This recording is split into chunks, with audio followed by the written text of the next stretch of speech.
Hello বন্ধুরা, আসসালামু আলাইকুম। দেখতে পাচ্ছেন ভাপা পিঠা, আপনাদের সাথে শেয়ার করব ভাপা পিঠার রেসিপি।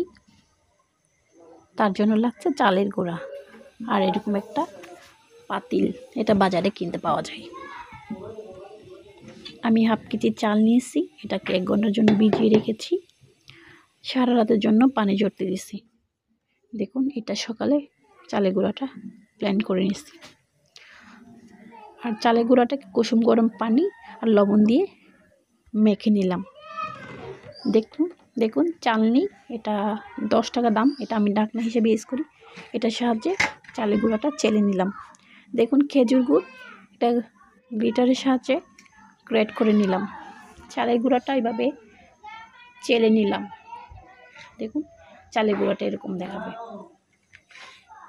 চালের গুঁড়াটাকে একটা বাটিতে আগে চালের গুঁড়া, তারপরে খেজুর গুড় দিছি, তারপর চালের গুঁড়া, আবার খেজুর, আবার চালের গুঁড়া সমান করে হাতের সাহায্যে সমান করে নেব।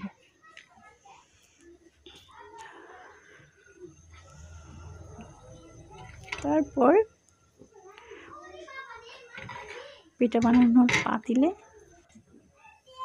দেখুন এভাবে হাতের সাহায্যে সমান করে নিব। আবার একটা নেট দিয়ে দিব। নেট দিয়ে ভাপা পিঠার পাতিলে বসিয়ে দিব। তারপর বাটিটা নিয়ে নিব, তারপর ঢাকনা দিয়ে দিব। ঢাকনা দিলে সহজে পিঠাটা হয়ে যায়।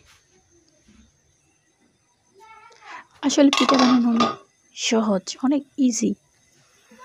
আপনারা যারা এখনো পর্যন্ত পিঠা বানাতে পারেন না অথবা ট্রাই করেননি, তারা সহজে চাইলে বানিয়ে নিতে পারেন। ইনশাল্লাহ আপনাদের পিঠা 100% ভালো, পারফেক্ট হবে।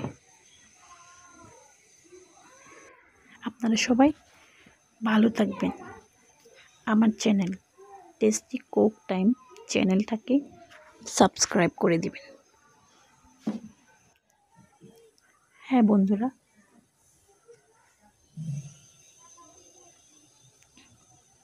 দেখুন শীতের সকালে ভাপা পিঠা খেতে অনেক মজা।